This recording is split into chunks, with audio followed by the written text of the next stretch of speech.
Ahojte LEGO priatelia. Najväčší vianočný set konečne dorazil a veľká otázka znie: splní očakávania? Tento je dosť iný, než by ste možno očakávali a hneď vysvetlím prečo.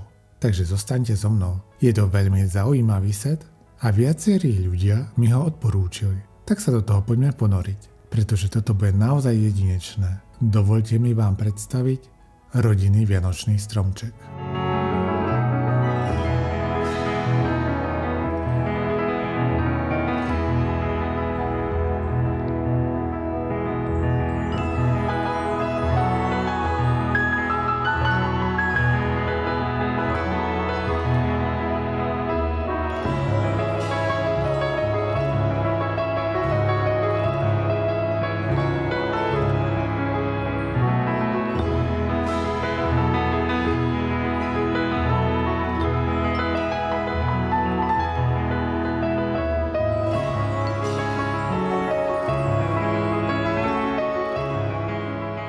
Začníme minifigúrkami. Spolu ich je 7 a podľa môjho názoru vyzerajú fantasticky. Presne tematicky k tomuto setu. Nechýba Santa ani pani Klausová, aj keď sme ich verzie už videli v iných setoch. Ale stále sa sem skvele hodia a pani Klausová má dokonca aj druhý výraz tváre. Skutočnými hviezdami sú však 5 malí elfovia, z ktorých niektorí vyzerajú naozaj veľmi dobré. Prví dvaja elfovia majú na sebe odznak v tvare stromčeka. Títo elfovia sú podobní tým minuloročným z pošty Santa Clausa, len tam bol symbol pošty namiesto vianočného stromčeka. Jeden z nich má lyžiarsku výbavu, zatiaľ čo druhý má mechanickú ramennú konštrukciu, ktorá drží alebo možno kradne pár darčekov. Tretí elf má bežný torzový diel, ale prichádza s helmou, mečom a nádherne vianočne potlačeným štítom, ktorý je podľa mňa najkrajším doplnkom v celom sete. Z tejto trojice majú len dvaja elfovia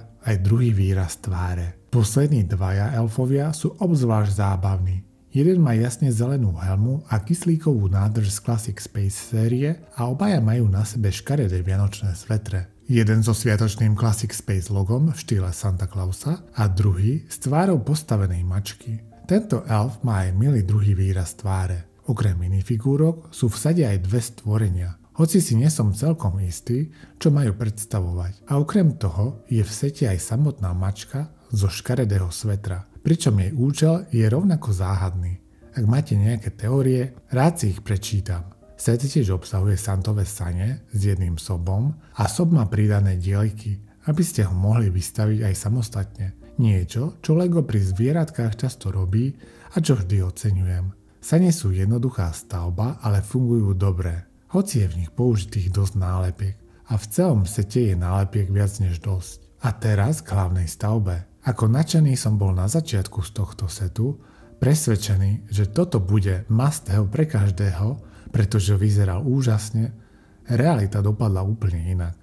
Toto je žiaľ jeden z najhorších setov, aké som kedy skladal, a tu je pár dôvodov. Z diaľky vyzerá set v poriadku, ale keď začnete skúmať jednotlivé časti detálnejšie, chyby sa okamžite prejavia. Základňa je tmavo-červená a má dekoratívne prvky na dvoch stranách spolu s protišmikovými pneumatikami. Podobne ako sme to videli pri sete Bonsai. Tieto detaily síce vyzerajú pekne, ale pri bližšom pohľade základňa pôsobí nedotiahnuto. Celá stavba vyvoláva pocit, ako by LEGO v polovici vývoja prestalo pracovať. Vo vnútri, kde v strede jazdí malý vláčik okolo miniatúrnej dedinky v dvoch rohoch, je priestor zvláštne prázdny, ako by v ňom chýbala nejaká podstatná časť. Ale najviac mi prekážajú viditeľné výstupky na základni a čo je ešte horšie, ak sa pozrieme vyššie, je odkrytá vnútorná štruktúra stromu.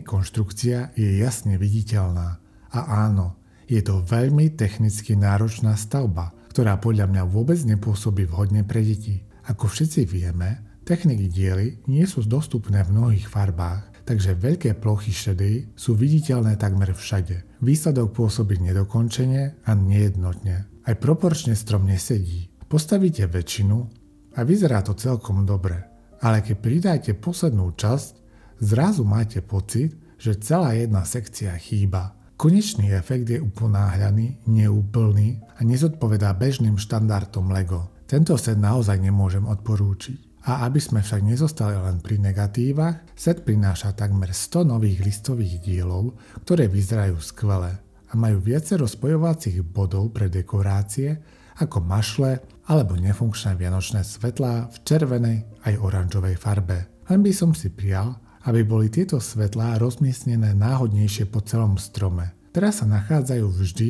len na spodnej vrstve každej sekcie, čo pôsobí príliš plánovane a opakujúco sa. Pozitívne je, že listy sa dajú natáčať takmer do akéhokoľvek smeru, čo pridáva peknú flexibilitu. Niektoré z nich sú však trochu voľné, takže ich nevždy dokážete nastaviť presne tak, ako by ste chceli. Ďalším premysleným prvkom je vnútro stromčeka. Môžete totiž odtiahnuť časti jednotlivých vetiev a odhaliť rôzne miestnosti ukryté vo vnútri.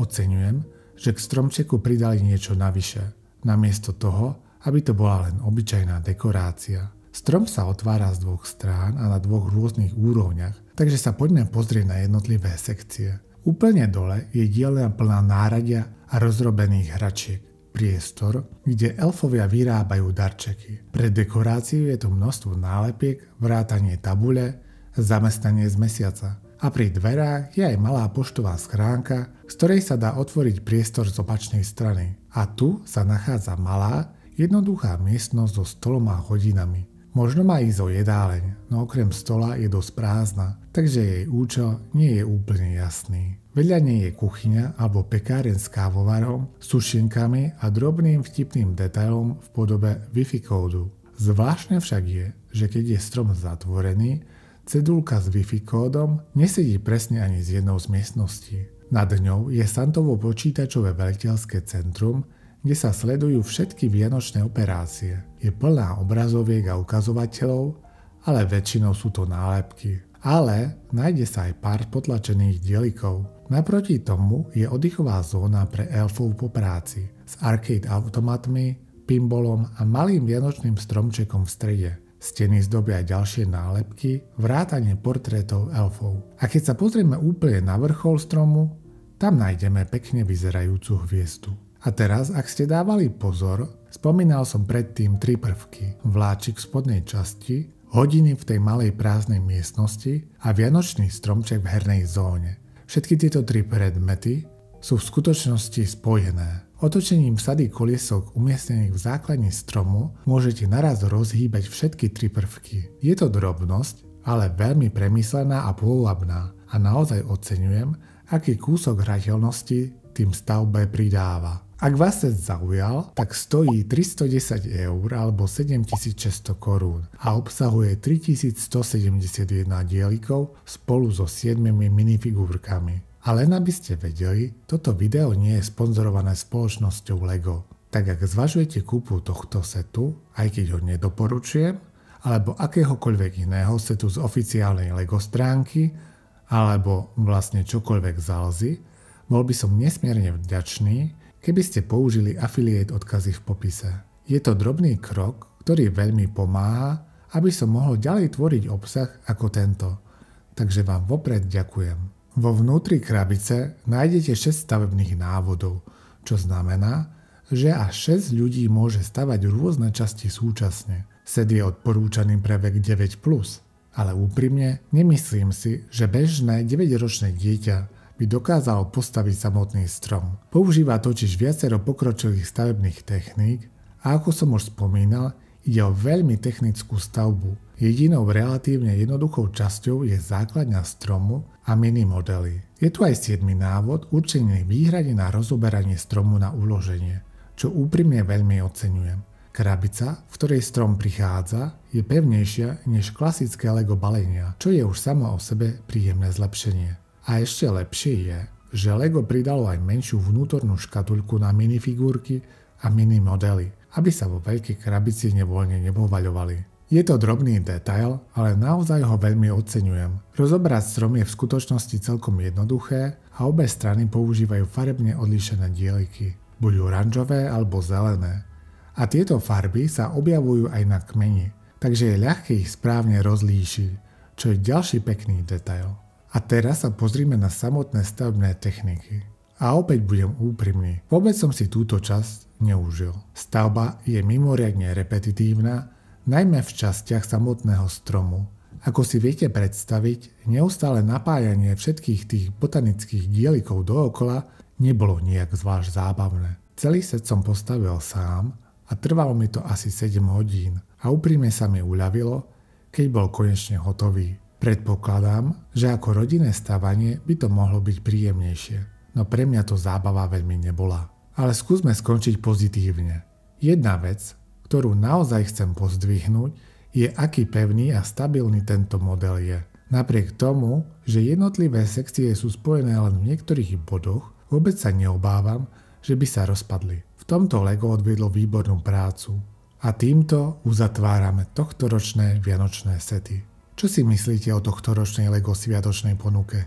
Kúpili ste si už niektorý z týchto setov? Alebo sa na to ešte len chystáte? Osobne ma tento set, ako aj Vianočný Express vlak, dosť sklamali. Jediné dva, ktoré s čistým svedomím odporúčam, sú Vianočná perníková chalúbka a zväčšená minifigúrka Santy. Súhlasíte so mnou?